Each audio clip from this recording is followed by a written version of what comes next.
matinale Tocsin, 7h30, 9h30, à la volée.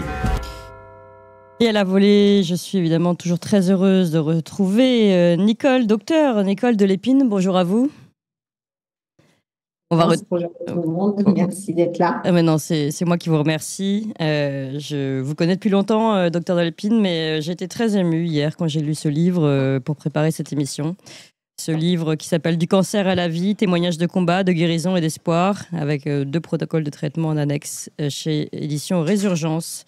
Avec, et on va en parler, des témoignages de vos anciens patients qui s'en sont sortis. Ils sont rentrés dans cette unité de malades du cancer dont vous étiez en charge. Des enfants à qui, pour certains, on a dit dans 1 mois, ils sont morts. Dans 1 mois, ils n'ont plus de bras. Dans 1 mois, ils n'ont plus de jambes. Et avec le docteur Gérard Delépine, vous avez reçu, vous avez dit non, c'est pas possible, on ne peut pas permettre des choses pareilles. Vous avez proposé un traitement différent qui a finalement été reconnu après des grands combats, on va parler.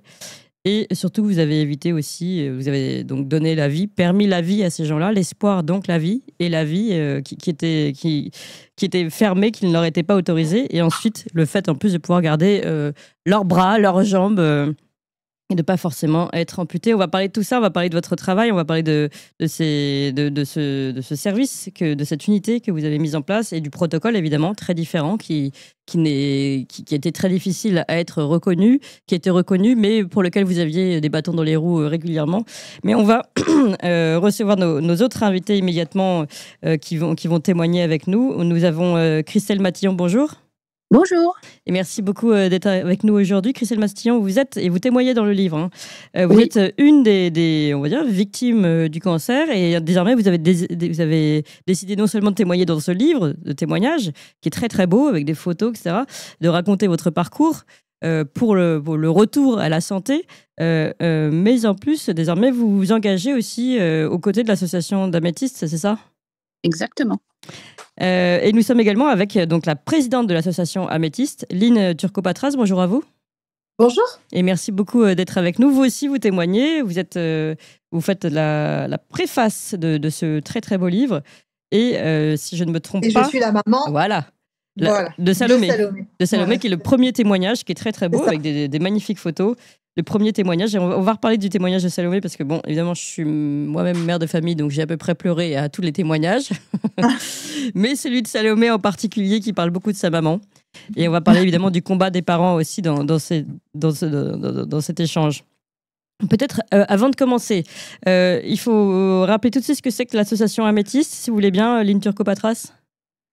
Alors, c'est une association qui a pour but de défendre les patients qui cherchent à être soignés, qui cherchent à avoir le meilleur d'un médecin et qui aide aussi les médecins à avoir le droit de soigner comme il se doit, comme eux l'entendent, et non avec des dictates et des obligations. Et des protocoles obligatoires. Exactement. Ouais.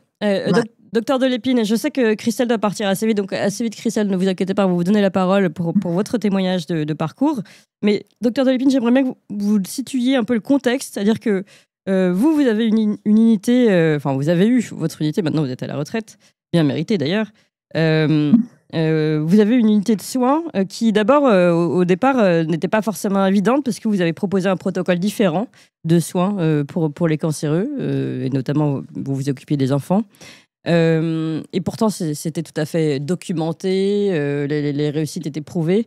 Mais est-ce que vous pouvez nous expliquer justement ce protocole différent et le combat que vous avez dû mener pour sa reconnaissance? Et ensuite, on va aller, et c'est tout l'objet de ce livre aussi, c'est de voir cette série de familles, de patients malades qui sont, pardon d'utiliser ce mot-là, mais maltraités, en tout cas mal reconnus en tant que patients dans les autres hôpitaux. On leur dit c'est tel protocole ou telle étude randomisée, puis un point c'est tout, c'est comme ça. Et souvent, les patients, on les voit qui sont en train de s'effondrer dans la mort, en fait, se laisser tomber parce qu'ils ne gardent aucun espoir, aucune humanité dans l'hôpital dans lequel ils sont.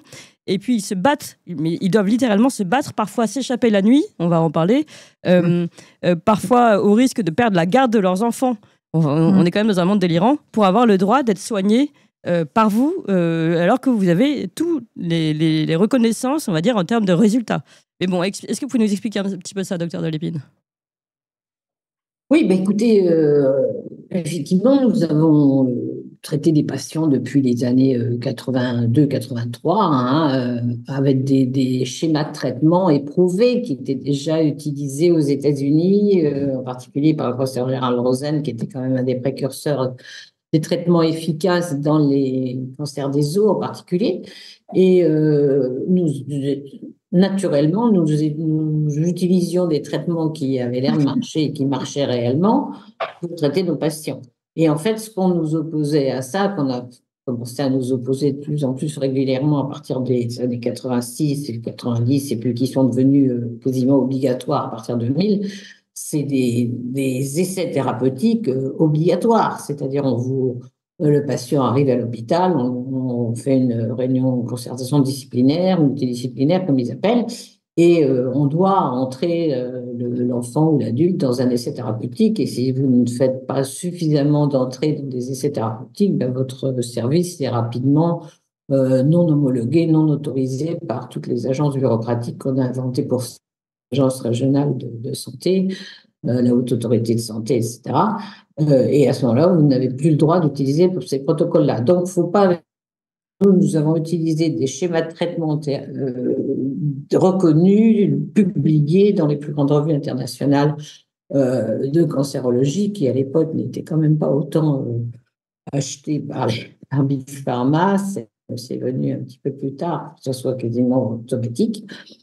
Et c'est le refus d'entrer systématiquement des enfants dans des essais thérapeutiques qui a valu que nous sommes devenus moutons noirs de l'oncologie pédiatrique. Mais il ne faut pas inverser. Donc, effectivement, le fait de ne pas vouloir... Alors, nous n'étions pas, contrairement à ce qui s'est raconté, évidemment, après, contre les essais thérapeutiques. Nous ne sommes pas pour les essais thérapeutiques quand on a comme traitement initial, alors qu'il y a des traitements qui marchent, qui sont démontrés efficaces. Oui, bien sûr. Ça reste vrai, pas seulement en cancérologie pédiatrique, ça reste vrai en cancérologie adulte, où on voit quand même des patients auxquels on impose des nouvelles drogues qui ne marchent pas, mais qui valent quand même 3 000 € le mois, alors qu'il y a encore des traitements démontrés efficaces depuis des années, dont les produits existent, sont sur le marché et qu'on pourrait utiliser. Bon, c'est vraiment un problème de succession de choses. On traite d'abord par les schémas thérapeutiques connus, efficaces, démontrés, dont on connaît les doses, qu'on sait surveiller, dont il n'y a pas trop de toxicité parce qu'en 20 ans, en 30 ans, on a appris à utiliser ces drogues. Et ce qu'on refuse, nous, et pour lequel on continue à se battre et informer les patients, c'est de les mettre d'emblée dans des essais thérapeutiques avec des nouvelles drogues qui marchent ou qui ne marchent pas, et qui plus souvent ne marchent pas parce qu'elles n'ont pas été testées suffisamment vu le nouveau système qui consiste à donner l'autorisation aux nouvelles drogues un peu trop rapidement et même très rapidement. Oui.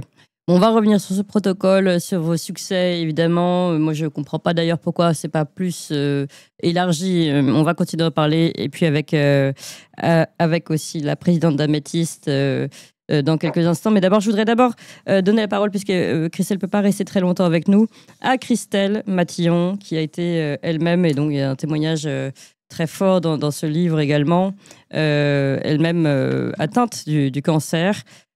Christelle, avant de vous donner la parole, que vous nous racontiez un peu votre parcours et puis comment vous êtes arrivée là où vous êtes aujourd'hui, c'est-à-dire vous-même engagée au sein de l'association Améthyste, je vais lire quelques extraits de votre témoignage. Votre maman, depuis le début, voit une boule grossir au côté droit du cou. Depuis le début, elle pense que c'est un cancer. Elle va voir le médecin. Elle dit: je pense que ma fille a un cancer. Le médecin répond: bah non, madame, à cet âge-là, on n'a pas de cancer. Bon, bah, vous avez à chaque fois des cytoponctions à faire, mais bon, ça ne s'arrange pas. Et puis, soudainement, eh bien, on vous dit: lundi, je t'opère. Mardi, vous allez à l'hôpital. Et puis, en fait, après, vous vous dites: je vais mourir. Et le lendemain, votre mère a rendez-vous avec le chirurgien qui vous dit: madame, dans 1 mois, votre fille n'est plus là. Voilà comment les choses partent à toute vitesse. On parle bien de vous qui êtes là encore là avec nous aujourd'hui, qui vous engagez aujourd'hui pour les autres. Et votre mère, et c'est là on pourra en reparler tout à l'heure avec Lynne Turcot-Patras, votre mère s'est pas laissée démoraliser. Elle a dit: écoutez, ma fille commencera un traitement avec ou sans vous. Et évidemment, elle a fait des recherches et elle a trouvé l'unité de docteurs de l'épine, des docteurs de l'épine. Est-ce que vous pouvez nous raconter ce qui s'est passé ensuite, Christelle ? En fait, quand j'ai fait ces fameuses cycloponctions, que j'ai été opérée, euh, on avait ma marraine, en fait, connaissait un professeur de Villejuif où on a eu un rendez-vous. Donc, on est allé le voir. Il nous a dit, je peux pas vous prendre en charge, mais j'ai une confrère et amie qui pourra le faire. Et en fait, c'est comme ça qu'on est arrivé en décembre 1999 dans le service de Nicole. Oui. Donc, voilà. Quand vous êtes arrivé, oui, allez-y. On rentre dans ce service et la première chose qui m'a surprise, j'entends une jeune fille qui crie et qui dit « Salwar !» Elle lui dit « J'arrive !» Et elle dit « J'arrive, Céline !» Et donc, c'est là qu'on a rencontré pour la première fois donc, toute l'équipe de Nicole. Et donc, pour la première fois, en fait, si vous voulez, c'était... on nous parlait, oui. On nous écoutait. Parce que l'oncologue que j'avais avant, en fait, j'aime bien dire ça, mais en fait, elle nous prenait pour des potiches. Oui. Vous savez, elle prenait sa potiche, elle faisait des examens à sa potiche et elle remettait sa potiche en place. Mais par contre, lui parler, sûrement pas. Ça, c'est vraiment quelque chose de constant qu'on retrouve dans tous ces témoignages. Quand ils arrivent, alors d'abord, ils ont véritablement l'impression d'être traités comme soit des rats ou des souris de laboratoire en fonction, des numéros pour beaucoup. Je reprends les termes que je lis. Potiche, vous, ça c'est votre mot à vous. Et tous disent, et ensuite on arrive dans le service du docteur de l'épine. Et il y a un côté un peu, visiblement, un peu foutraque, ça part dans tous les sens, mais hyper familial. Une ambiance, quelque chose. Les parents qui ont le droit de dormir avec les enfants, on va en reparler, parce que sinon, dans les autres hôpitaux, les parents n'ont pas le droit de dormir avec les enfants. Je ne sais pas si vous imaginez. Parfois, il y a des enfants de 2 ans, ils n'ont pas le droit de dormir avec leurs parents. Enfin, déjà, pour tenir un enfant à la vie, il faut peut-être que sa mère soit là, je ne sais pas. Enfin, donc, on est sur des trucs complètement aberrants. Et là, c'est l'inverse. C'est la famille, c'est les Italiennes qui préparent le dîner pour tout le monde. Le lendemain, c'est le grand couscous, etc., etc. Et c'est ça qu'on voit aussi. Et on se dit, mais en fait, c'est véritablement une ambiance complètement différente de ce qu'on peut connaître, enfin, ce qui est raconté dans les hôpitaux et notamment dans les couloirs des cancéreux. Donc, Christelle, vous avez retrouvé ça et ensuite, vous vous êtes battue. Qu'est-ce qui a fait que, justement, est-ce que ce traitement-là avait mieux marché? Vous avez commencé un traitement avant, vous, ou pas? Oui, j'ai commencé un traitement et en fait, j'ai eu plusieurs récidives. Oui. Donc, tout simplement. Mais quand vous dites que, bah oui, les mamans, elles étaient là, elles préparaient à manger pour tout le monde, elles étaient... c'était un peu nos mamans à nous aussi. En fait, elles se relayaient toutes et c'était vraiment... C'est très particulier. Et je pense que les gens auront du mal à comprendre le lien qui nous unit, mais encore aujourd'hui, avec les patients qui ont fait des témoignages dans le livre, on a une relation, on est très soudés.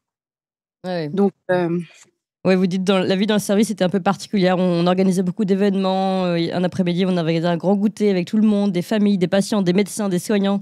Tout le monde participait, tout le monde préparait ses repas. Il y en avait un qui avait distribué des bonbons. Et il y a un papa qui est arrivé, qui est sorti d'une chambre, qui dit « Je veux tous les crocodiles rouges !» Parce que sa fille s'était enfin remise à manger les petits bonbons et elle ne mangeait plus depuis je ne sais pas combien de jours. Et d'un seul coup, du coup, il a pris tous les crocodiles rouges parce que c'est le seul truc que sa fille voulait bien manger depuis des jours et des jours. Donc, exactement. Voilà, c'était quelque chose que vous avez tous fêté ensemble. En fait, c'est ce qui fait la particularité du service et on pourrait vous en raconter comme ça des tonnes et des tonnes. C'est-à-dire que on avait des événements comme ça. L'histoire des crocodiles, c'est pour ça que je l'ai mis dans mon témoignage. C'était vraiment... elles ne mangeaient pas. Puis tout d'un coup, on ne sait pas pourquoi, les crocodiles rouges. Ouais. Donc, voilà. Et Christelle, aujourd'hui, vous faites quoi pour l'association Améthyste? En fait, on participe aux événements de l'association Améthyste. Oui, et donc pour faire connaître cette association.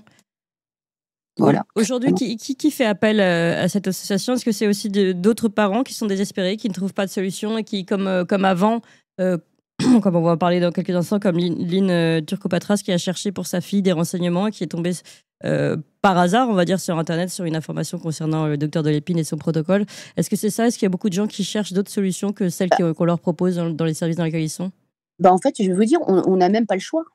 On n'a même pas le choix parce que si on reste dans les services où on est et qu'on ne fait pas de recherche, en fait, on fait ce qu'on nous demande et puis c'est tout. Ouais. Donc, si vous voulez, en fait, il faut se battre. Hein. Même si on vous dit que c'est mal engagé, il faut se battre. De toute manière, si on ne va pas, on n'a aucune chance de s'en sortir. Ouais. C'est un combat perpétuel. Ouais.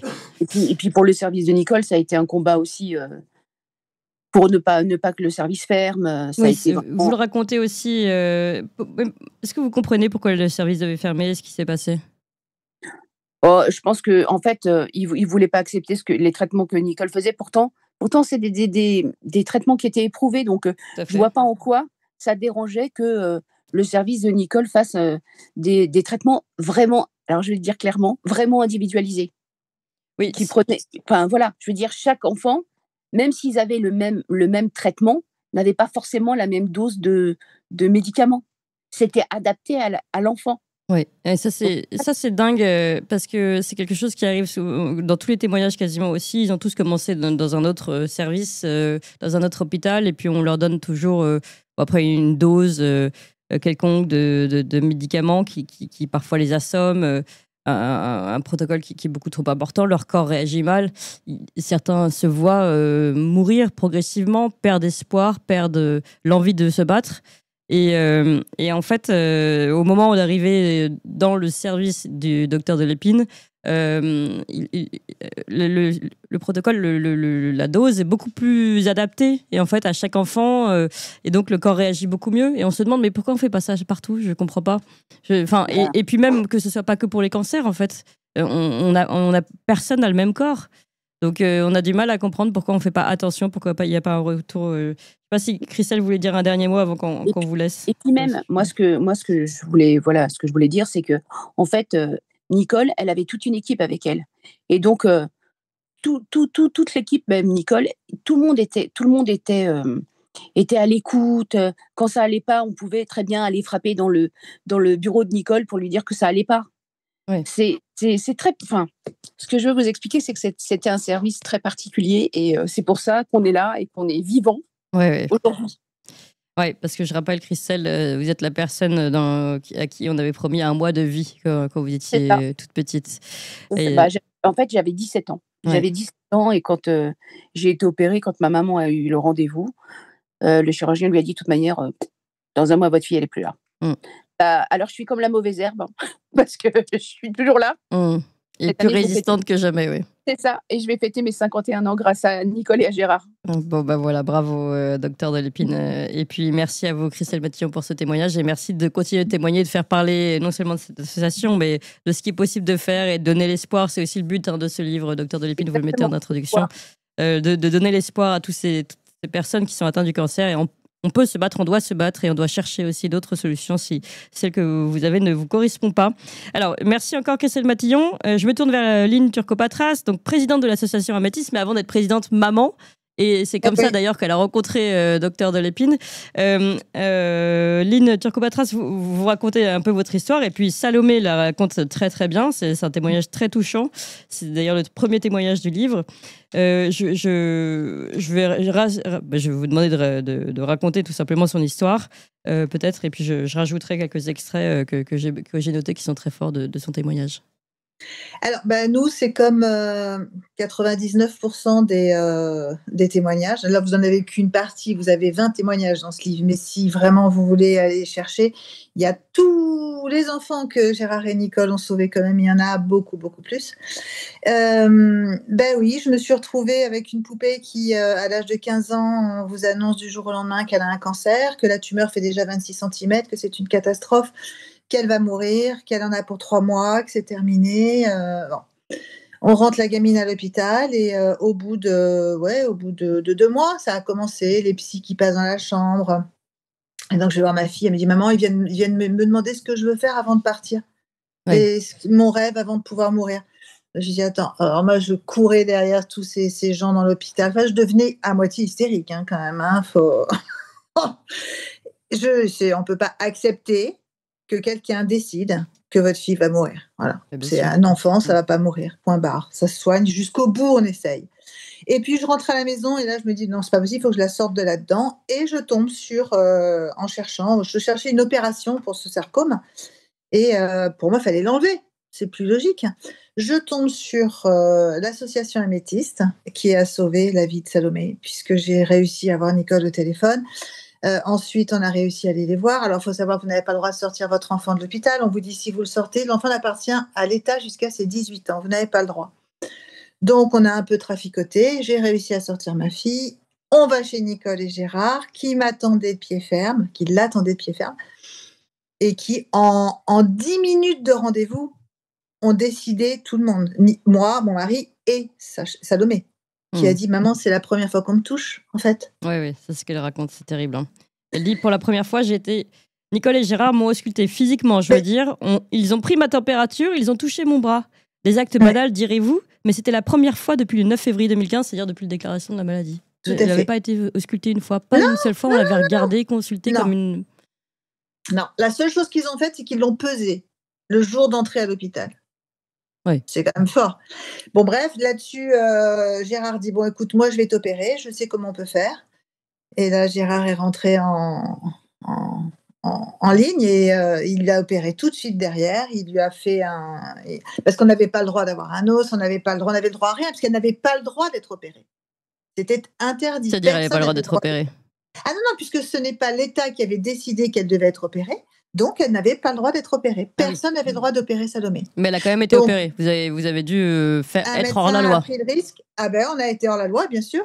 Un médecin a pris le risque. D'ailleurs, il a été ensuite sanctionné lorsque l'État l'a appris et il n'a plus le droit d'opérer des enfants touchés de cancer. C'est surréaliste, hein. Attendez, là, vous parlez du docteur Gérard Delépine ?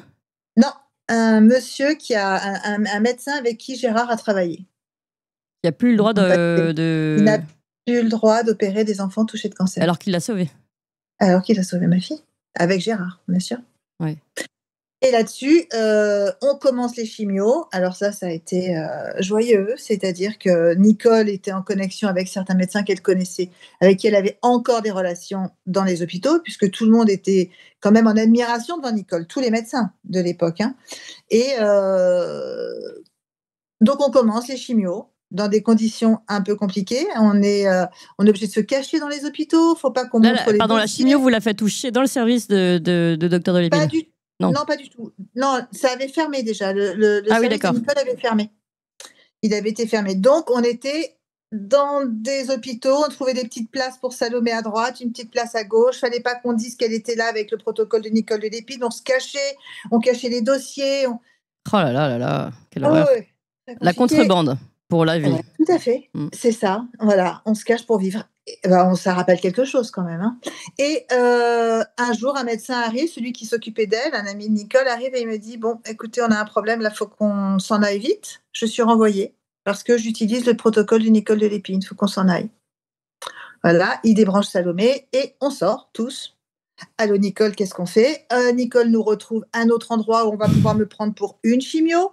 Après, là, on ne pourra pas rester plus longtemps parce que le directeur de la clinique va se faire rattraper. Donc après, on change de pied dans une autre. J'ai réussi à t'attraper une chimio là, à tel endroit, vas-y vite. C'est surréaliste quand même. On est dans les années 2000 en France. C'est quand même surréaliste. Non, mais c'est... Et j'ai ma gamine que je travaille à droite, à gauche. Entre deux, on va voir Nicole. Aujourd'hui, j'en rigole hein, parce que Salomé est sauvée, qu'elle court comme un lapin, qu'elle fait sa life et que tout va très bien. Mais sur le moment, franchement, on se demande où on est quand même. On se demande vraiment qui est au règne de tout ça. C'est pas possible. C'est impossible. Oui, bien sûr. En fait, c'est légitime de se poser cette question. Moi, je me la pose là en vous entendant. Je veux dire, comment... c'est soi-disant un système de soins pour la santé, pour la vie. On sauve son enfant. Vous voulez sauver votre enfant. Il y a des cas qui vont beaucoup plus loin. On a, je crois, sur l'association, Nicole l'expliquera peut-être mieux, on a sur l'association, je crois qu'il y avait un gamin qui avait été sauvé en Espagne, parce qu'en France, c'était plus possible, il lui a annoncé la mort. C'était après la fermeture d'Améthyste aussi. Hein. Et ce gamin, les parents lui ont sauvé la vie donc en Espagne. Et je crois qu'en France, la DAS a voulu lui retirer le gamin. Ça j'en ai un là dans le témoignage. Attendez, je vais vous le retrouver. Le nom. Je crois qu'il y en a eu d'autres. Oui, il y en a eu d'autres. Voilà, le risque c'est Sarah, le risque de se faire retirer la garde parce qu'ils ont voulu faire soigner selon le protocole du docteur Delépine. Et donc on leur a dit, si vous faites ça, si vous quittez l'hôpital, vous perdez la garde de votre enfant. Oui, mais moi aussi, on me l'avait dit. On m'avait dit, si vous quittez l'hôpital, vous perdez la garde, et puis vous n'allez pas aller chez les fous, c'est une sorcière. Je dis, mais en attendant, la sorcière, elle me propose de sauver ma fille, vous m'annoncez que dans 3 mois, elle n'est plus là. Je fais quoi Ouais. Ben, le médecin m'a répondu, moi, si c'est mon cas, j'emmène mes enfants aux États-Unis. Ah, mais super. D'ailleurs, oui, il y a des réactions. Je ne vais pas condamner les médecins, mais il y a des réactions assez étonnantes des médecins à chaque fois du premier service qui disent bon, ça va, tu peux vivre sans bras. Jamel Debbouze l'a C'est ça. très bien fait, ou ce genre de Ben, choses-là. Salomé, c'est ce qu'on lui avait dit. Ben, écoute, on va te couper le bras, mais jamais Jamel Debbouze, il a bien vécu sans bras. Oui, bon. C'est un manque de tact, on va dire d'humanité surtout, assez terrible. Et ça, c'est vraiment quelque chose qui ressort. Il n'y a plus d'humanité. Ouais. On a l'impression, quand vous rentrez aujourd'hui face aux blouses blanches, on a l'impression d'arriver face à des robots. Ils ont été robotisés. Ils ont fait des études, on a l'impression, dans un centre spécialisé où on leur a retiré l'humanité, les vrais outils de travail, et on leur a dit c'est comme ça, c'est pas autrement, et vous faites comme ça. Donc quand on rencontre Nicole et Gérard, qui ont de l'humanité, qui aiment les enfants et qui se battent pour la vie, tant qu'il y a de la vie, il y a de l'espoir, eh ben, moi, je signe. Oui, et, en fait, on a tous envie de signer. Donc, docteur Delépine, vous avez entendu quelques témoignages autour de que vous connaissez déjà, évidemment, autour de ces difficultés des patients d'être entendus et ensuite de pouvoir vous rejoindre. Elle est toujours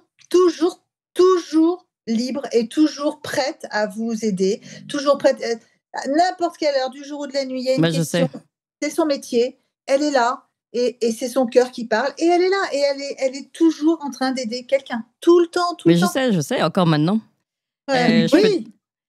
Mais je sais, ça doit être gênant pour vous, docteur Delépine, parce qu'on dit beaucoup de bien de vous. Mais bon, malgré tout, il faut le dire. Parce que c'est pas seulement moi, je veux dire, c'est toute une équipe. Je veux dire, Salwa, Barbara, tous ces gens qui étaient d'ailleurs complètement formés, qui étaient là depuis 29-30 ans avec notre équipe et qui étaient parfaitement prêtes à continuer. Je veux dire, le service a été fermé de façon tout à fait abusive en disant Delépine s'en va, c'est fini. Ben non, Barbara, Salwa et d'autres étaient là et tout à fait capables et compétentes. Alors pourquoi ils ont voulu fermer ce service ? Ben oui. Et alors, qu'est-ce qu'il y a de particulier ? Il y a quelqu'un qui a dit un mot majeur, c'est individualisation. Et évidemment, au-delà de la gentillesse que peuvent avoir des soignants dans des conditions normales, ce qui est déjà pas mal, et qui compte quand même pour la guérison, bien sûr. Il y a la technique, et la technique, c'est l'individualisation. C'est qu'effectivement, Lynn, elle ne va pas avoir besoin de la même dose que moi si on a le même cancer, parce qu'on n'a pas le même âge, on n'est pas fabriqué pareil, notre foie ne fonctionne pas pareil. Donc, il faut individualiser. Mais qu'est-ce qui gêne tant de ça dans l'individualisation ? Mais attendez, juste, pardon, docteur Delépine, allons un tout petit peu. Attendez. Personnel. Oui, docteur Delépine, juste un instant sur le... Vous m'entendez ou pas ? Sur l'individualisation, quel traitement vous proposez finalement ? C'est la chimio aussi ? Est-ce que c'est autre chose ? Est-ce que vous avez un traitement particulier ? Dans les tumeurs solides, dans les cancers solides, déjà, il y a une chose majeure, c'est la chirurgie. La chirurgie, comme disait notre maître Rosen, qui était chimiothérapeute comme moi. Et la chirurgie, mais la bonne chirurgie fait par des gens qui savent opérer des cancers, c'est-à-dire qui passent au-delà de la tumeur sans couper de dents. Bon, ça, c'est de la technique, mais c'est quand même capital. Il faut être opéré et bien opéré. Et puis à ça s'ajoutent ou non des traitements par chimiothérapie. Il se trouvait, par exemple, dans les cancers des os, effectivement, ça fait la différence. La bonne chirurgie ne suffit pas à guérir 100% des cancers. Donc, la bonne chimiothérapie ajoutée à la bonne chirurgie, ça peut vous guérir les gens, évidemment. Mais cette bonne chimiothérapie, c'est pas seulement le type de drogue qui varie selon le type de cancer. Dans les lignes, ça va être, je sais pas, l'endoxan, comme drogue principale, par exemple, dans l'ostéosarcome, ça va être le méthotrexate, ajouté à d'autres drogues.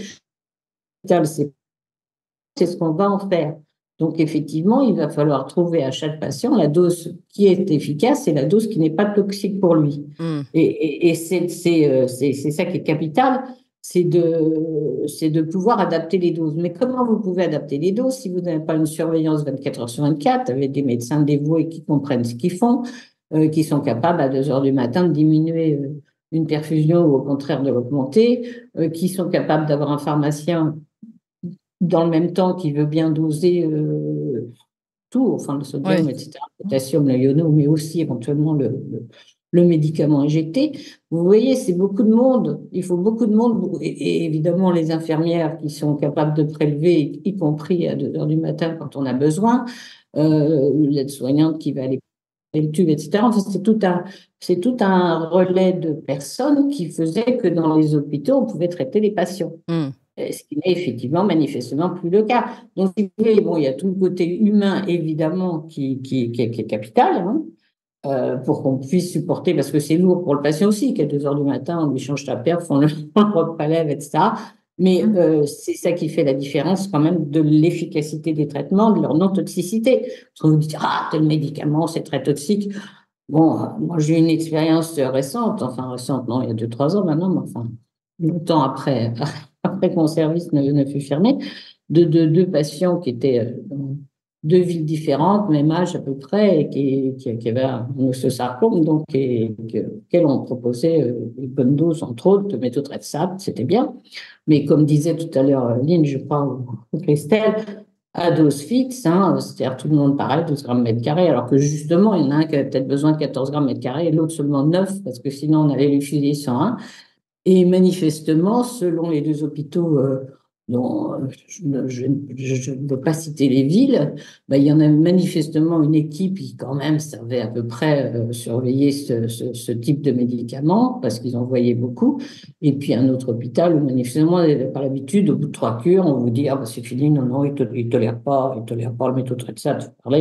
Quand ils racontent comment ils avaient fait la cure, oui, forcément, c'est moralité, il n'a pas eu droit. Il n'a pas eu droit à ce médicament fondamental parmi d'autres, quand même. Mais enfin, bon, ça s'est mal terminé pour celui qui était dans un service où on ne savait pas s'occuper de ça et où il n'y avait pas le personnel qu'il fallait.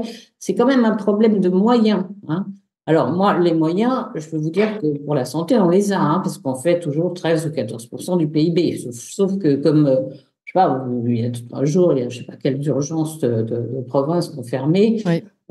Et les gens qui commentaient sur Twitter disaient ah, mais il n'y avait qu'un urgentiste pour le week-end, donc ils ont fermé. Je vous signale que dans notre hôpital, tout de même, disait cette personne qui a rapporté ce fait, il y a 10 directeurs. Ah oui, c'est ça. Le problème de l'hôpital, c'est celui-là, c'est qu'il y a 10 directeurs et un médecin, une soignante dans le meilleur des cas, et puis voilà.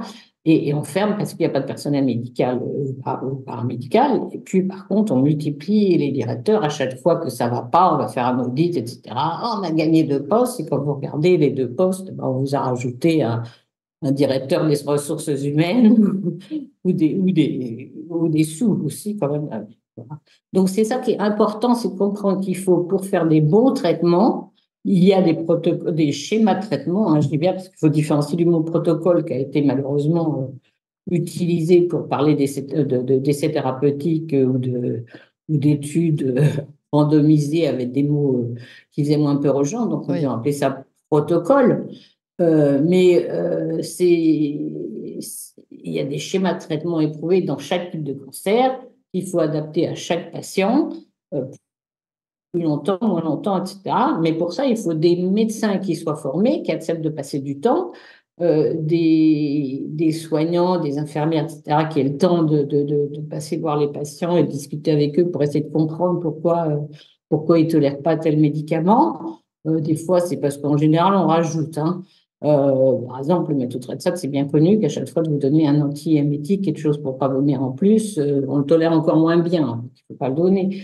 Mais alors que ça ne fait pas vomir dans l'absolu si on ne donne rien, si on ne donne pas justement ces fameux antiémétiques avec. Mais il faut en avoir l'habitude, c'est pas sorcier, c'est pas intelligent, c'est simplement de la connaissance et du temps à passer. Ouais. Et vraiment, c'est le problème, c'est majeur, c'est qu'il faut remettre les soignants au lit du malade, au lieu de les mettre dans des agences X et variées. Oui. Il faut remettre les médecins au lit du malade, qu'ils écoutent les malades, parce que déjà, ça fait partie, comme tous les patients vous le diront, de la guérison, mais la guérison fait partie aussi du bon usage des médicaments et de la chirurgie, qu'il faut savoir faire aussi. Là aussi, il faut que les chirurgiens qui ont envie, par exemple, de faire la chirurgie conservatrice, et même en France, il y en a beaucoup. C'est qu'ils aient le droit. Et qui voudraient bien. Sauf que soit on leur interdit, soit on leur dit, ah ben non, la prothèse interne qui va remplacer le fémur, le tibia, c'est trop cher, on ne veut plus. Là, on n'a pas le budget, alors il faut amputer parce qu'on n'a pas le budget, hein. Comme on dit toujours, il ne faut pas aller dans les hôpitaux en fin d'année, parce qu'en prostate, par exemple, pour un cancer de prostate, vous êtes sûr qu'on va vous enlever votre prostate, mais par contre, pour la chirurgie conservatrice, il vaut mieux pas aller en fin d'année, parce que le budget prothèse est épuisé dans les hôpitaux publics, hein. Non, mais je veux dire, tout ça, c'est tragique, Ah oui. c'est très au-delà de l'humanité qui est évidemment la base d'un traitement. Mais comment voulez-vous qu'il y ait une humanité quand les gens qui travaillent là sont bien conscients de tout ça? Et quand vous regardez maintenant, quand même, peut-être il y a 20 ans, c'était moins clair, mais maintenant, tout le monde sait très bien qu'il n'y a pas assez de personnel dans les hôpitaux, que les gens sont maltraités, que les patients sont maltraités, mais que les soignants sont maltraités. Et tout ça, pourquoi? Parce qu'on a robotisé, suppression. Les gens n'ont plus le droit de penser, il faut qu'ils appliquent des traitements automatiques.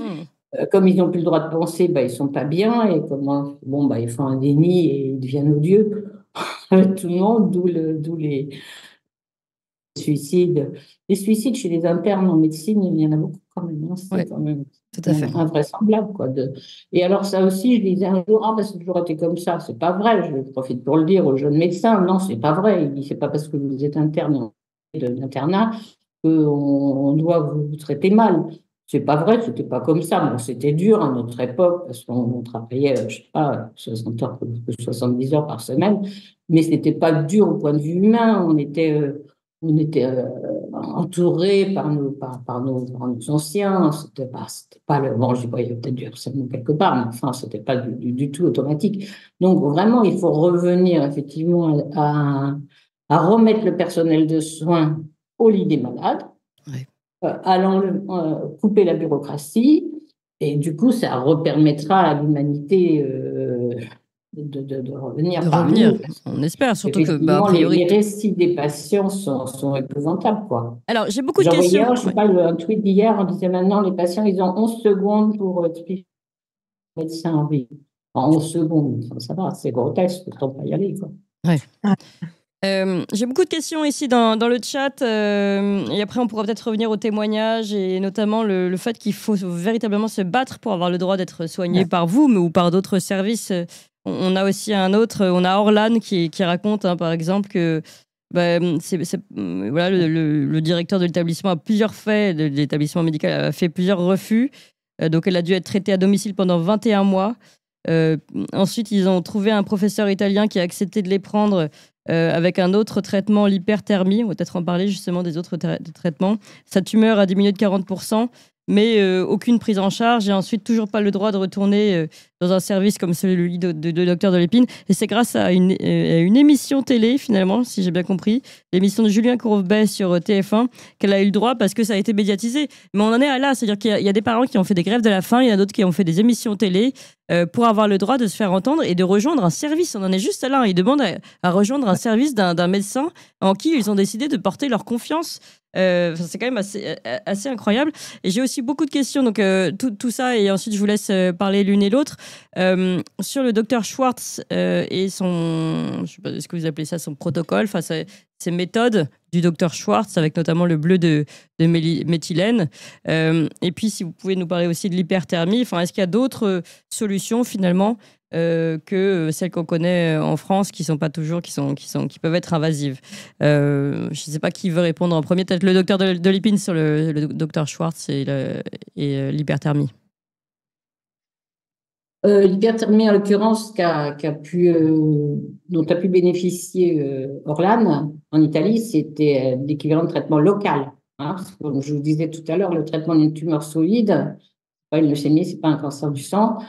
C'est vraiment un traitement local très important. Et donc, on est effectivement très heureux qu'elle ait pu avoir ce traitement-là sans prise en charge, hein. Bon, on a réussi de temps en temps à avoir des prises en charge en Allemagne pour l'hyperthermie.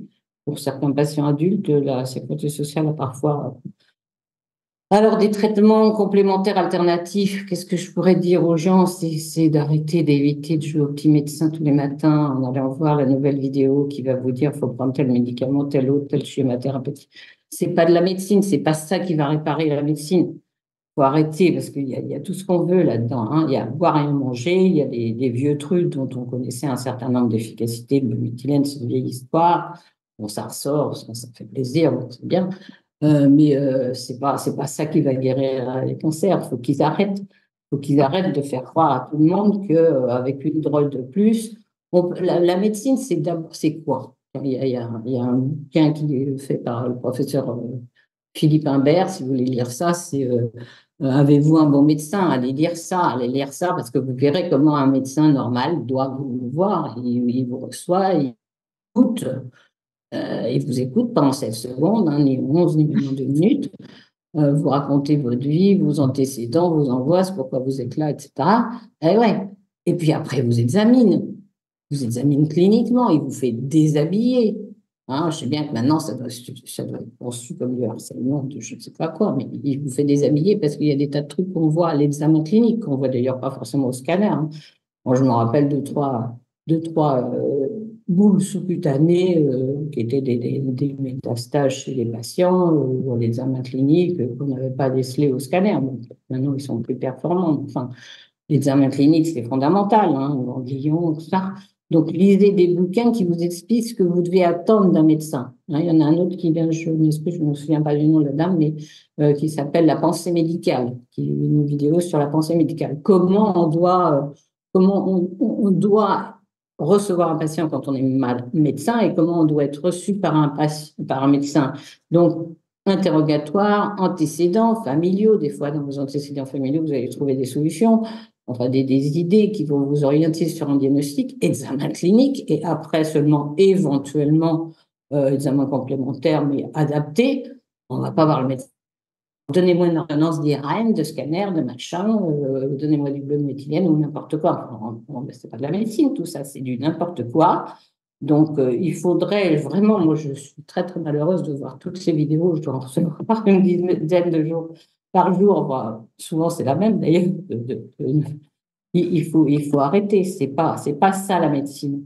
Mais vous pouvez comprendre, docteur Delépine, que face à peut-être justement une médecine qui a été un peu dévoyée, qui sert des intérêts, comme on a l'habitude de le dire, Big Pharma, les intérêts financiers, etc., et qu'on n'a pas forcément confiance dans des protocoles qui n'ont pas l'air de soigner, ou alors qui sont surdosés, etc., que certains se disent, bon, je vais peut-être chercher par moi-même et je vais trouver un remède, et puis revenons au remède de grand-mère. Enfin, on peut comprendre la réaction, au moins. On peut comprendre la réaction, absolument. C'est pour ça que je trouve qu'elle est excessivement dangereuse, que nous, médecins, ou, etc., nous livrions à ce genre de pseudo-médecine alternative pour faire croire que... Et vraiment, c'est dangereux. Vous savez, la nature a horreur du vide. Hein, à partir du moment où les médecins, et c'est la responsabilité grave de la médecine allopathique...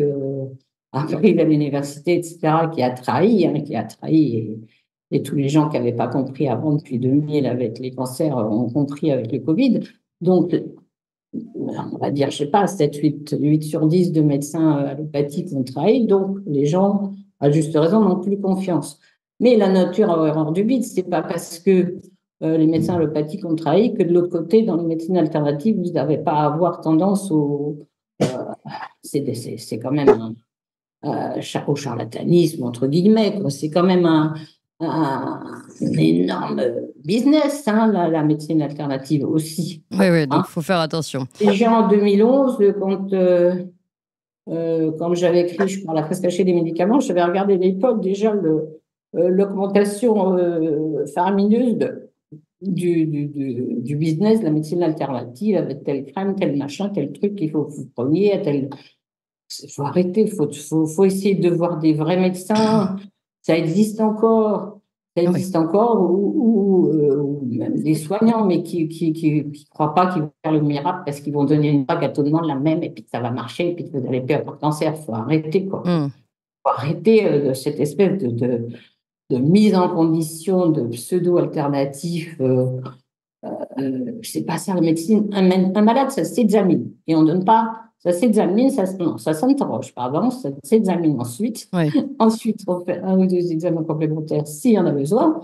Hein, ça peut être une prise de sang, ça peut être n'importe quoi. Mais il faut avoir des vrais médecins, et ça existe encore un petit peu. Et Mais en tout cas, c'est pas en cherchant sur Internet n'importe comment que vous allez pouvoir Oui. aider les gens. Pour les aider, il faut mieux essayer de les envoyer éventuellement. Oui, pour un certain nombre, on a été obligés pour l'amputation, un petit peu trop facile maintenant parce que, encore une fois, parce que les gens sont plus habitués, parce que pour faire une amputation, ça va prendre 2-3 heures. Pour faire une chirurgie conservatrice, ça peut prendre 8-10 heures, ça dépend. Et ben, si vous imposez à votre directeur d'hôpital des opérations qui durent 10 heures avec le personnel qu'il faut avoir la penseuse, faut avoir les compresses, faut avoir tout ça, ça coûte plus cher, plus la prothèse qu'il va falloir payer. Donc, on va vite orienter les jeunes chirurgiens vers les amputations parce que, en plus, à moins de risque médico-légal, parce que là aussi, à partir du moment où vous faites une chirurgie conservatrice, vous avez quand même un risque d'infection. Bon, sur amputation, vous avez non seulement le moignon qui va s'infecter, mais ça va pas aller très loin. Donc, tout fait pour que la bonne médecine soit oubliée. Mais si vous voulez, on est quand même particulièrement grave dans le totalitarisme médical en France. Et des fois, il suffit quand même de passer une frontière pas trop lointaine pour avoir un autre avis, une autre prise en charge possible. Oui. Alors, c'est effectivement, ça va sélectionner les gens qui vont pouvoir le faire. Mais vraiment, effectivement, il faut avoir un autre avis. Bon, des fois, on ne peut pas faire autrement. On m'a montré un dossier hier pour une dame qui a fait une amputation avec toute son histoire, tout ce qu'elle a eu avant. Peut-être qu'on ne peut pas faire autre chose. Mais bon, des gamins aussi, comme puisqu'Aline a parlé de sa fille, on en parlait, on dit d'emblée, ah bah, faut enlever le bras. Ça va, quoi. Faut arrêter, il faut demander un autre avis. Et même en France, on arrive à avoir d'autres. Oui, mais c'est quand même un sacré combat. Oui. Et voilà, mais c'est à ça que nous on sert pour l'instant essentiellement avec l'association améthyste, d'ailleurs. Oui. C'est à répondre aux nombreux coups de fil de patients un peu perdus. Soit on leur dit, bah non, vous êtes bien pris en charge, il ne faut pas exagérer, il y a encore des gens bien pris en charge, y compris dans les hôpitaux français. C'est souvent un peu discret, ceux qui les prennent bien en charge parce qu'ils ne veulent pas trop avoir de problème avec. Il y a quand même un problème. Il y a un problème, Nicole, c'est que les enfants de moins de 18 ans n'ont pas le droit. Les parents n'ont pas le droit d'aller chercher un deuxième avis. Ça, c'est là où ça se complique quand même. Oui. Mais il faut qu'ils le fassent quand même, ils le font quand même. Et puis, éventuellement, effectivement, on les envoie à l'étranger, en Espagne, pour la chirurgie. J'ai parlé de ce petit enfant de 4 ans et demi qui a été si heureux d'avoir opéré. C'était une des premières prothèses de croissance chez le tout petit qui mettait. Et bon, après, on l'a soigné, elle a fait la chimio, etc. Avec tous les ennuis possibles avec la chimio, c'est pas toujours simple. Et bon, il est devenu grand adulte et il a voulu absolument faire chirurgie. Il est passé dans la case vétérinaire avant parce qu'à Naples, il n'avait pas réussi à rentrer en de médecine, mais il voulait absolument faire médecine et il a fini par faire chirurgie orthopédique et maintenant chirurgie orthopédique oncologique. Bon, ça c'est beau. Et bon, il est encore un petit peu jeune dans son service, mais on arrive à lui envoyer des patients atteints de cancer auxquels il peut proposer des solutions, alors qu'en France, on a dit qu'il ne faut amputer rien du tout.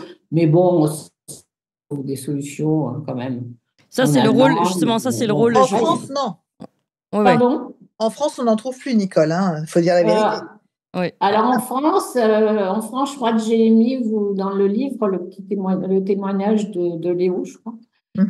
Ça, c'était rigolo parce que effectivement, en France, on dit qu'il n'y a rien à faire, là où il était, grand hôpital français où il était, où il n'y avait rien à faire, il fallait l'amputer, etc. Et puis du coup, les parents, je ne sais pas si c'est avant ou après qu'on se téléphone, mais ça n'a pas d'importance. Ils sont partis au Canada pour avoir un autre avis. Et là, au Canada, ils disent, oui, on peut faire autre chose que l'amputation, mais pourquoi vous n'allez pas à tel hôpital en France, que je ne vais pas citer parce qu'il ne faut pas qu'on les embête, ces gens-là qui ont effectivement sauvé la jambe du gamin, l'ont pas amputé, etc. en France. Mais discrètement, quoi, parce que s'ils s'affichent trop, alors... il ne faut pas trop publier dans ces cas-là. Si on publie, moi je me souviens, mais ça fait très longtemps, moi j'avais des collègues qui avaient des bons résultats, je ne sais plus exactement sur quoi, mais je dis pourquoi vous ne les publiez pas? Si on les publie, on va nous embêter, et là on fait discrètement, il n'y a pas de souci. C'est quand même embêtant de ne pas pouvoir publier sur des résultats. On est quand même dans un drôle de système. Pour vous, ça fait des dizaines d'années que vous vous battez dans ce système-là, docteur Delépine. Mais franchement, nous, on découvre et c'est pas normal que des personnes qui ont des succès dans la lutte contre le cancer doivent se cacher dans leur succès. Enfin, genre, on marche sur la tête quand même. Hein. C'est-à-dire que ceux qui ont j'imagine que c'est pas réservé à la cancérologie. Hein. Moi, je vous ai parlé bien sûr. Je le connais, mais en neurologie, c'est pas loin d'être très différent. Hein, je crois, c'est vraiment une déviance française. Bon, mais si vous voulez, on est presque au fond de la piscine là, donc on est en train de mettre un grand coup de pied au fond de la piscine et on va remonter. Ça, c'est le témoignage. Dans les jeunes générations qui ont envie de faire de belles choses. Oui. Donc, on va y arriver. Alors, allez-y, Lynn Turcot-Patras, si vous voulez réagir aussi à tout ce qui a été dit. Oh, Nicole, moi, elle peut parler pendant des heures. Je vais l'écouter, et je vais me dire, oui, elle a raison. De toute façon, c'est tellement logique, c'est tellement carré, c'est tellement. Moi, aujourd'hui, j'ai cette chance énorme d'être proche de Nicole, ce qui fait que moi, aujourd'hui, il y a le moindre problème. Allô, Nicole. Oui. C'est un vrai docteur. Oui. Un vrai docteur, j'ai cette chance. Mais et je me rends compte de la chance qu'on a aujourd'hui en France d'avoir un docteur comme ça à nos côtés. Ça, c'est sûr. Ça, c'est sûr que je pense la même chose parce que je suis relativement proche de docteur Delépine aussi, grâce à toutes les interventions qu'on a faites ensemble. Et j'ai toujours senti cette attente, cette entente, cette écoute par rapport à l'époque, c'était pour le Covid, mais pour d'autres sujets. Et évidemment, ça n'a pas de prix. Et c'est le but, si j'ai bien compris, on va finir là-dessus, de l'association Améthyste aujourd'hui. Malheureusement, donc ce service, on l'a compris, le docteur Delépine n'existe plus, cette unité réduite à néant par nos chères autorités sanitaires. Donc aujourd'hui, le but de l'association Améthyste, c'est de continuer à faire vivre cet esprit et de rediriger, de conseiller vers les bonnes personnes. C'est ça, en fait. Exactement, c'est de pouvoir aider les gens qui ont besoin aujourd'hui et qui veulent s'en sortir, des parents qui sont en train de se battre, qui sont passés par là où je suis passée. J'aimerais qu'ils trouvent un jour ce numéro de téléphone, qui nous appelle et on va les aider. On va les aider de ce qu'on peut faire. Surtout, Nicole va faire effectivement ce qu'elle sait faire. Et ensuite, on peut effectivement les diriger sur l'étranger. Oui, bien sûr. Mais il faut se battre dans la vie. Et on est là pour les gens qui ont envie de se battre. Oui, bien sûr. D'ailleurs, c'est intéressant. Beaucoup disent, finalement, heureusement, là, ça fait partie des progrès. Moi qui suis plutôt assez anti-technique, les progrès de la technique, on va dire Internet, permet de trouver votre contact éventuellement ou de se renseigner sur le docteur Delépine et ce qu'ils ont fait, les deux docteurs Delépine. En France, c'est des résultats qui sont bien meilleurs. Hein. Je ne sais même pas si j'ai cité les chiffres, mais en gros, on a du 4. Voilà. Le progrès fut spectaculaire avec un taux de survie passant de 40% à plus de 80%. Donc, on est quand même sur des progrès importants. Hein. On parle de vie. Donc, c'est considérable et c'est à prendre en compte. Et tout ça, c'est donc en suivant l'association Améthyste. Vous avez aussi tous ces très, très beaux témoignages qui, même si vous n'êtes pas atteints, sont très forts, vous rappellent aussi ce que c'est que la vie de tous les jours. Que les combats. Oui, non, mais ça, évidemment. Toutes les mamans, n'en parlons pas. Mais voilà. Et c'est un livre d'espoir avec des très belles photos. Donc, je vous le recommande à tous. C'est un livre qu'on peut regarder en famille pour mieux comprendre aussi. Et avec une très, très belle préface d'Alexandre Henrion-Côte, d'ailleurs, je précise. Du cancer à la vie, témoignages de combat, de guérison et d'espoir, avec les informations sur les protocoles de traitement. Ça, c'est peut-être si les médecins veulent se plonger dedans. Et c'est aux éditions Résurgence. Merci beaucoup au docteur Delépine, évidemment. Merci encore, docteur Delépine, d'abord pour tout ce que vous avez fait et pour votre présence aujourd'hui. Et merci à vous, Lynn Turcot-Patras, présidente de cette association Améthyste et donc maman de Salomé, on l'a compris. Magnifique maman, hein, parce que les témoignages est fort. Maman qui était avec les enfants à la maison, qui fait le dîner, qui rentre dormir avec sa fille à côté du lit pour être là tout le temps avec elle. Et là, on se dit que c'est beau quand même, une maman. Merci beaucoup à vous tous et je vous souhaite une très très bonne journée. Merci beaucoup Clémence. Merci chers auditeurs, vous pouvez